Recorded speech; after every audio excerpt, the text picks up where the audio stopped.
Allez, c'est parti. C'est infernal. Après, je comprends, mais bon. En plus, ça vient d'un bon sentiment, mais les gens, ça. Je m'en vais, hein. Juste pour vous dire, je me casse. Il y a quelqu'un de plus intéressant.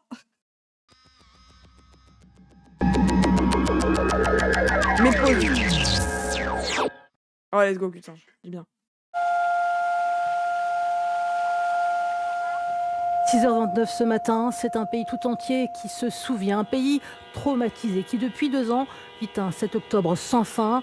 Le 7 octobre 2023, le Hamas lançait une attaque sans précédent contre Israël. Unis dans la peine. Autour de ces familles, 370 photos, les visages de leurs proches, tués ici. Tous participaient au festival de musique Nova. Ce n'est pas que l'armée israélienne ignorait que le Hamas préparait une attaque, c'est plutôt qu'elle a laissé faire parce que finalement elle a péché par excès de confiance. Elle a pensé que le Hamas n'avait pas les capacités de mener à bien cette attaque. Et dans les semaines, les mois précédant le 7 octobre, il y a eu des alertes qui ont été ignorées par les services de renseignement et par Tsahal. Alors, il n'y a pas eu que ça. Alors, effectivement, il y a eu ça, mais il y a même eu des financements de groupes terroristes dans cette région par l'armée israélienne. Mais notamment, il n'y a pas eu que ça. Il n'y a pas eu que, oh là là, il y avait des risques, mais Tsahal a un peu ignoré. On a littéralement des études et des preuves que Tsahal ont tué des gens et ont tué des Israéliens le 7 octobre. Il y a littéralement eu des études de Haaretz, politique et économique, qui, notamment parce que ils ont tiré dans le tas, quoi. Ils voulaient tirer des membres du Hamas, ils ont un peu compté tout le monde. D'ailleurs, le chiffre a été revu à la baisse. Hein. Au début, c'était 1400, ensuite c'est devenu 1200. Ouais, Haaretz antisémite. On a le journal Haaretz, qui est un journal israélien, qui, 2 mois après, prouvait qu'il y avait ça, quoi. Salut industriel. Qui ont été ignorés par les services de renseignement et par Tsahal. Des reportages plutôt que des études. Non, vraiment, en plus. Genre. Alon était là avec 10 de ses amis pour danser. 3 de nos amis sont morts ici. Et aujourd'hui, nous marquons les 2 années depuis cet événement. On n'arrive toujours pas à le comprendre. Il y a eu des hauts gradés de Tsahal, des cadres du Shin Bet qui ont reconnu leurs fautes et qui ont quitté leur poste, mais Benjamin Netanyahou, lui, bloque toujours la création d'une commission d'enquête d'État qui aurait des pouvoirs étendus sous prétexte qu'Israël est encore en guerre. Or, 66% des Israéliens pensent qu'ils devraient assumer la responsabilité de ces échecs entourant l'attaque du Hamas du 7 octobre. Oui, bon. Plus de 67 000 morts et près de 170 000 blessés en 2 ans. Voilà. Quasiment l'intégralité de la population de la bande de Gaza a été déplacée en raison des combats, souvent à plusieurs reprises. Qui rentre en fait, ce qui m'énerve, c'est que hier, c'était le 7 octobre, jour d'hommage national, limite. Hein, vraiment, on a eu des tweets de tout le monde. Moi, il y en a quelques-uns qui m'ont un peu énervé, même si je sais que c'est pas bien. Que... C'est juste un petit message pour dire de penser à t'abonner, de penser à nous rejoindre sur Twitch si jamais, et surtout, si t'as les moyens, et si tu peux soutenir mon travail, directement faire un don sur PayPal. Merci YouTube. On n'a pas à s'énerver pour des tweets, et que même eux, ils sont attendus un peu au tournant, etc. Le tweet de Mélenchon, il m'a un peu saoulé, mais bon, je comprends que de sa position, il tweet ça, tu vois. Il y a notamment le tweet de Sophie Binet ce matin qui m'a énervé. L'intégralité. Ben, c'est ça, c'est genre... Attends. Par exemple... Voilà. 2 ans après l'attaque terroriste du 7 octobre, donc ça y est, on a give up le mot terroriste. Bon. La CGT salue les mémoires des 1200 Israéliens assassinés et 65 000 Palestiniens tués par la répression. Genre, pourquoi eux, ils sont assassinés et eux, ils sont tués par la répression? C'est en réponse, vraiment, ils n'auraient pas été morts sinon, on est sûr de ça. Le génocide doit cesser, les otages et les prisonniers doivent être libérés, il faut une paix juste et durable vite. Ouais. Tout me dérange. Otage prisonnier, je vais câbler, Binet un PB. Après, j'ai eu Mélenchon est catastrophique aussi, les gens. Hein. Elle dit otage et prisonnier. Oui, et puis même, genre, je comprends pas la différence entre tuer et assassiner. Et en plus, c'est tué par la répression. Elle parle de génocide. Oui, mais enfin, il parle tout. Enfin, oui, à gauche, il y a au moins le consensus sur le mot génocide. Mais celui de Ruffin, putain, j'ai pas vu. Mais en fait, moi, ce qui m'énerve, c'est pourquoi, du coup, on a un jour où on est obligé de parler d'Israël, qu'on est obligé d'être respectueux, etc. Tout le monde doit faire attention. 2 ans après le 7 octobre, ne jamais oublier l'attaque terroriste du Hamas, 1200 morts, 48 Français. tués parce que juifs. Hein? Non? Parce qu'israéliens? Va falloir arrêter de penser que tous les Israéliens sont juifs aussi. Hein. Alors oui, je sais que c'est souvent d'ailleurs des Arabes, mais il y a 21% de la population israélienne qui n'est pas juive. Voilà. Et je pense que c'est plus parce qu'israélien. Après, je vais pas nier le fait que le Hamas a sûrement un antisémitisme latent. Mais que même eux, quand ils disent juifs, c'est parce qu'ils sont israéliens. Oh. Tous ces trucs, ça me rend bête et à force, j'ai plus d'empathie. J'ai l'impression que là, par contre, bon. Et depuis 2 ans, des bombes, des civils massacrés, des millions de déplacés, la famine, la maladie, un génocide en cours. Pas de demi-cécité dans notre humanité. Ils sont tués par qui? Pourquoi là, on a un nom, mais là, non? Il est dans sa vibe de respectabilité pour se différencier de Mélenchon, mais ça mène nulle part. Mais là, c'est même pas de la respectabilité, là, c'est le macronisme, en fait. Mais même Mélenchon, tué parce que juif, c'est une blague, hein, vraiment. Même Mélenchon, en soi, c'était un peu mou, mais Mélenchon, tu sais qu'il est vachement attendu au tournant là-dessus aussi, tu vois. J'avoue, c'est pas mon truc préféré, on va dire. Triste anniversaire de la tragédie du 7 octobre qui marque le début de ce siècle. La violence a appelé la violence et elle s'élargit sans cesse dans un génocide sans fin. La loi du plus fort, la haine religieuse. C'est la haine religieuse qui est nulle. Ah, de fou, hein. Semble l'emporter dans le monde, mais il faut travailler sans relâche au triomphe de la raison et du droit des peuples à vivre libres comme les fanatiques. Contre les fanatiques. En vrai, il est bien, mais bon, c'est le haine religieuse, quoi. Y a-t-il des manifestations à Israël appelant la fin du génocide pour une raison ou une autre que celle de libérer les otages? Oui, mais ils sont très peu. Il y a les gens, il y a vraiment, moi je considère quand même qu'il faut le noter parfois et ne pas le généraliser. C'est vraiment un petit pourcentage de la population, mais il y a un pourcentage de la population contre le génocide. Qui sont souvent les communistes. Ils existent, mais ne sont pas représentatifs de quoi que ce soit, quoi. L'antisémitisme est une haine religieuse. Qui dit le contraire? Oh là, Todd Thomas, t'es bizarre. De base, ça va. Mais qui dit le contraire que l'antisémitisme n'est pas... Ils n'ont pas été parce que juifs. T'es au courant qu'ils auraient pu être musulmans? Si c'est ils auraient pu être catholiques? S'il y avait un peuple qui venait coloniser l'autre en se disant « nous, on est pour la religion catholique », bah, ils auraient été tués quand même. Mais ça aurait pas été parce qu'ils sont catholiques, c'est parce que vraiment, c'est les occupants qui les oppressent. La haine religieuse, c'est la haine d'une religion, là, c'est la haine à caractère religieux. C'est pas la haine à caractère religieux. Mais en fait, c'est surtout que ça a aucun rapport avec la religion, là. C'est vraiment... Ils auraient même pu être de la même religion qu'eux. Je pense que si tu les colonises, ça aurait pu arriver, hein. Sioniste, pas juif. Mais même... Si, ils restent juifs, mais c'est... Pas forcément, d'ailleurs. Mais c'est surtout israélien. C'est le fait qu'ils soient israéliens. Sionistes, israéliens, oui, appelez ça comme vous voulez, tu vois, mais... Ils ont pas choisi leur colonisateur, quoi. Après, oui, on ne nie pas que ça reste horrible ce qui s'est passé le 7 octobre, je te rassure, et que on aimerait tous que les victimes et les otages soient libérés, mais aucun rapport, quoi, du coup, avec la haine religieuse. Aucune dimension antisémite dans l'idéologie du Hamas. Est-ce que j'ai dit ça, Zakir? Au contraire, j'ai dit l'inverse tout à l'heure, mais juste, je te dirais que, d'ailleurs, s'ils étaient catholiques, il y aurait quand même eu ça. Bref, parfois, vous faites exprès d'être bête, certains dans le chat. Justice. Oui, du coup, ce qui m'énerve, c'est il y a une date symbolique où tout le monde doit être respectueux. En fait, en face, personne n'est jamais respectueux de la Palestine. Genre, c'est tous les jours que les mecs d'extrême droite, macronistes, etc., bah, ils sont dérespectueux avec les Palestiniens. Et on n'a pas de date. Mais c'est quand la date du génocide palestinien? Ah, il y a pas. Oui, c'est ça. Mais ce que du coup, il y a même pas un jour où on leur demande d'être respectueux. Il y a même pas un jour où les fachos ils sont obligés de faire semblant. C'est ça qui m'énerve. Assez vite. Après, oui, bon, j'aimerais bien pas faire semblant et que tout le monde soit normal là-dessus, mais bon. Là, je parle de manière très légale et juridique. Qui va payer pour ces morts-là? Moi, j'aimerais bien... C'est ça la question que je me pose comme Palestinienne. C'est-à-dire, qui va construire des mémorials pour ces morts-là? Qui va parler de réparation? Qui va parler de guérison? Est-ce qu'il y a quelqu'un qui sera mis devant la Cour internationale? Emmanuel Macron, plus isolé que jamais. Après la démission sur... Ils crèvent tous les jours plus tôt, on ne s'attend plus à du respect à ce stade. Oui, c'est vrai qu'on avait eu Ben Gvir. Oui, qu'ils crèvent tous, c'était Louis Sarkozy. T'as eu Meilleur Habib, et là je vous parle de français, hein. Meilleur Habib qui avait dit que les Palestiniens étaient tous des démons. Enfin, on a eu que ça pendant des mois et des mois. Il y a Ben Gvir, qui est un ministre israélien, qui a dit que c'était tous des animaux. Oui, bon. Emmanuel Macron, plus isolé que jamais. Après la démission surprise de son Premier ministre hier, c'est lui qui est en première ligne et désormais lâché par ses soutiens de la première heure. Putain, mais il fait trop le miskin et en même temps ça m'a un peu. C'est lui qui est en première ligne et désormais lâché par ses soutiens de la première heure.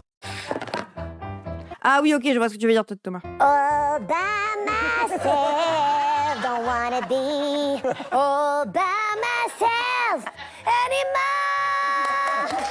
Il s'honorerait si, dès lors que Il n'est pas vraiment all by myself, il a déjà tous les riches, etc. Je suis dans la théorie Macron mastermind. Ah, mais pour moi, Macron n'est pas si isolé que ça, il va très bien.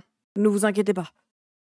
C'est vraiment là-dessus, bon, il reste président, il reste pas envie de partir, etc. S'il allait vraiment mal, s'il était vraiment acculé, il disparaîtrait, je sais pas, frère. la France est dotée d'un budget, et c'est indispensable, il annonce qu'il organise une élection présidentielle anticipée. Tu prétends être mon pote? Ouais. Oui, bon, Édouard Philippe. Ouais. Tu dis que t'es un pote? Ouais. Je te ferai plus jamais confiance. D'accord. Ces mots d'Élysée. C'est vrai qu'ils sont tous en train de trahir Macron. Notamment, que ce soit Attal Assemblée nationale. ou Édouard Philippe, les deux, ça y est, les deux ont tué le père. Formidable à mes côtés.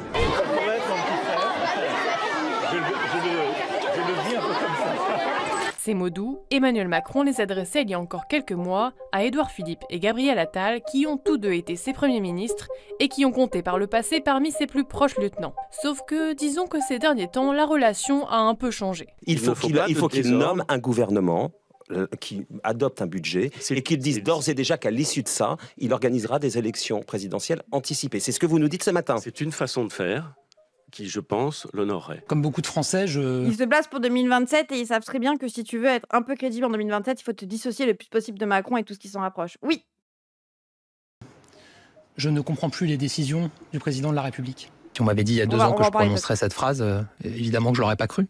Effectivement, il y a encore quelques années et même quelques mois, encore personne n'aurait pu imaginer Édouard Philippe souhaiter le départ anticipé de Macron. Moi, c'était plus Attal qui m'a surprise. Mais en fait, effectivement, depuis la dissolution l'année dernière, Attal est dans cette strate de Macron, je lui mets tous les coups de couteau dans le dos, quoi. Depuis 3 ans. Mais je pense qu'il est vraiment énervé contre Macron. Parce qu'on rappelle, Macron a prévenu Pascal Praud de la dissolution avant de prévenir Attal, qui était le Premier ministre. Il est en mode méchinerie, il veut devenir le capitaine. Non, mais c'est surtout qu'il ne l'a pas prévenu. Bon. Qu'il m'a été donné de pouvoir travailler avec le président de la République en tant que chef de gouvernement. J'ai toujours eu dans nos relations constaté et me réjouir d'une confiance, d'une fluidité qui, je crois, a peu de précédents. C'est toujours le cas. Attal, Premier ministre, j'ai loupé une étape où... Alors, oui, Attal a été Premier ministre pendant 6 mois l'année dernière, notamment avant la dissolution. Et quand Macron a dissous l'Assemblée nationale, Attal était Premier ministre, il n'était pas au courant qu'il allait dissoudre l'Assemblée nationale, alors que Pascal Praud l'était. Alors que de base, le Premier ministre, tu le mets au courant avant, genre un minimum. J'espère que ce sera toujours le cas, et je crois que ce sera toujours le cas. Ou Gabriel Attal se désolidarisait des décisions du chef de l'État. Moi, j'aimerais continuer à travailler avec le président, ça c'est sûr. On a de la chance d'avoir à la tête de l'État Emmanuel Macron. Ça, 2024, les gens, ça vieillit mal. 2022. Travailler avec le président, ça c'est sûr. On a de la chance d'avoir à la 2024. tête de l'État Emmanuel Macron, dans le contexte difficile que traverse le monde et que traverse la France aujourd'hui. Pour l'actuel. Ça a mal vieilli, ça. Président du parti présidentiel, la rupture remonte à la dissolution de l'Assemblée nationale décidée par Emmanuel Macron le 9 juin 2024 et qu'il n'a jamais digéré. Cette dissolution, je ne l'ai pas choisie, mais j'ai refusé de la subir. Je crois que depuis 1 an et depuis la dissolution, tout a été fait à l'envers. L'origine première de cette instabilité, c'est la décision... Ça, c'est son discours de rentrée où il a vraiment chargé Macron, quoi. De dissoudre l'Assemblée nationale. Pour Édouard Philippe, l'émancipation est plus ancienne, elle remonte à son départ de Matignon en juillet 2020, puis à la création de son parti Horizon 1 an plus tard. Il jongle alors entre loyauté et prise de distance, avec une ambition non feinte, une éventuelle candidature à la présidentielle. Vous prenez vos distances avec le pouvoir en place? J'ai beaucoup vu le pouvoir en place prendre ses distances avec moi. Ça me pose aucun problème. Pourquoi ne pas dire clairement, enfin ne pas parler clairement d'émancipation quand vous n'allez pas à la conf de presse? C'est clairement Mais c'est difficile de dire que vous êtes dans le camp présidentiel? Je suis aujourd'hui à la tête d'un parti qui, avec Renaissance, avec le MoDem, avec LR, va essayer... Oui, bon, la politique. Ah, en vrai, Flocopo? Désolé, mais il y avait encore beaucoup de... 2012, fin de Sarkozy. Ça reniait pas trop Sarkozy, il y avait peut-être un peu Juppé, tu vois. 2017, fin de Hollande. Enfin, pas à ce point, quoi. de stabiliser la situation politique. Je lui dois une forme de reconnaissance parce que j'ai aimé travailler avec lui, parce qu'il m'a fait confiance et que c'est un honneur de pouvoir servir son pays dans ces conditions. Mais ensuite, je peux dire sans hésiter et en regardant les yeux dans les yeux n'importe qui que je peux être très loyal et très libre. Très libre, c'est le moins qu'on puisse dire.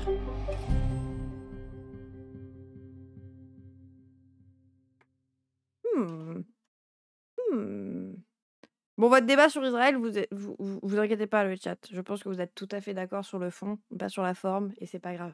J'en vois 2 débats depuis tout à l'heure. C'est le Muppet Show à la politique, un peu ces temps-ci, ouais. Mais moi, je pense qu'on est dans une comédie très drôle. Hein. Je connais pas l'histoire interne de Macron à la tête de Renaissance, mais pour moi, c'est juste pas un politicien, il est juste nul. Bah, pourtant, c'est le président, quand même. Enfin, genre, on peut trouver qu'il est nul, etc., etc. Bon, il est quand même président. Enfin, dans tous les cas, il prend des décisions qui vont tous nous impacter. On va pas vraiment avoir le choix. Elisabeth Borne, l'ancienne Premier ministre, se dit ouverte à la suspension de la réforme des retraites. Réforme, vous vous en souvenez, qu'elle avait elle-même fait passer en force avec le 49.3. On apprend aussi que Sébastien Lecornu a demandé à Bercy d'étudier l'impact de cette suspension. Et tout ce méli-mélo. La réforme des retraites. Bon, on va en parler, cette douille. L'eau qui se passe de jour en jour et qui s'arrête jamais, quoi. On a du mal à suivre. On a du mal à suivre, oui, eux-mêmes, ils ont du mal à suivre, je crois. Je viens de parler. Bah, en vrai, c'est un peu ce que m'a dit Madaron. Ça, je vois trop de gens tomber dans l'effet d'annonce. Mais moi, les gens, ça me fait flipper. Il avait jamais géré de fonction politique. De qui joue dans ta sœur? Macron? Il était littéralement ministre de l'économie avant, hein, mais ok. Ils cherchent tous à s'en tirer après leur fiasco depuis qu'ils ont vu Macron perdre. Ben, un peu, ouais. Mais bon, ça, j'en ai parlé avec ma mère et ma mère, elle a un peu la même réaction. Et par rapport à ce que tu dis, Psycho Koubé, il y a vraiment ce truc de oui, il y a le problème de l'effet d'annonce. Ça parle déjà de revenir sur la réforme des retraites.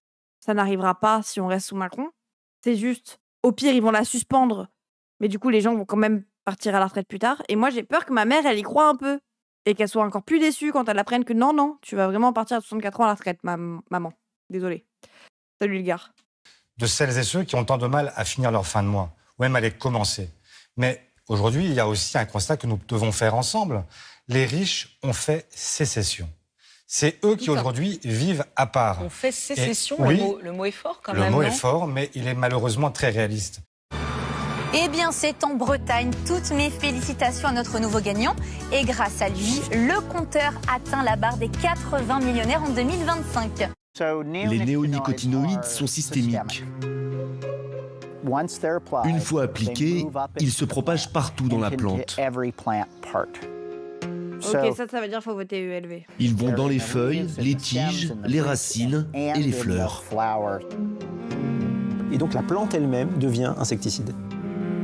Peut-être qu'elle est dans le chat, là, ta maman, elle va capter du coup. Non, elle est en formation.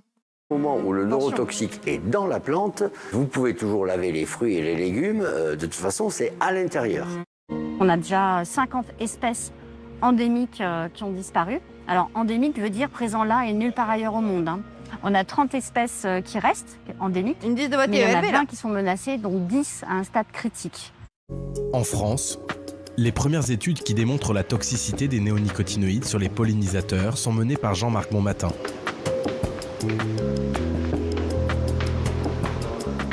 La première réaction des compagnies phytosanitaires, ça a été de dire non, c'est pas possible, vous vous êtes trompé.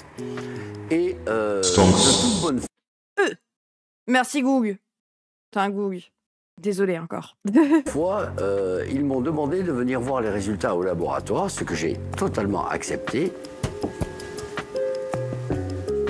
Mais de façon surprenante, ils ne venaient pas s'informer des résultats, mais chercher l'erreur qui avait pu être la nôtre pour établir ces résultats.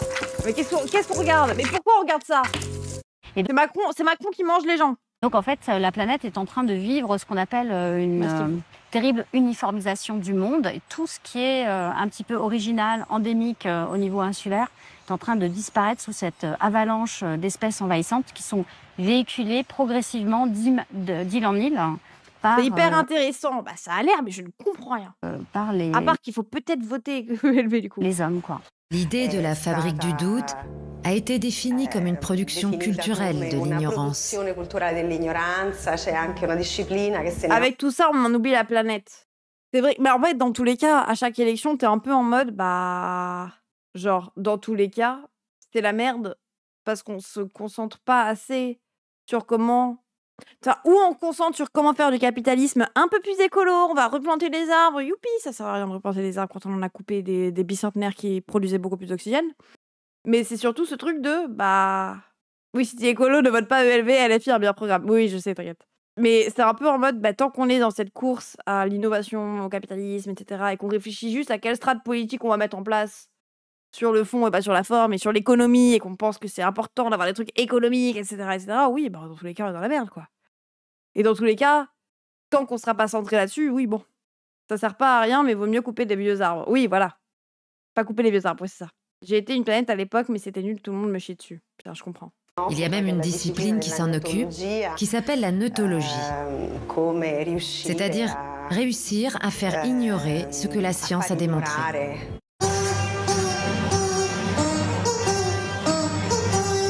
Les travaux les plus frappants, c'est les travaux qui ont été menés au Japon et qui montrent que dans le premier jet d'urine de la plupart des nouveau-nés, on trouve déjà des néonicotinoïdes. Ok.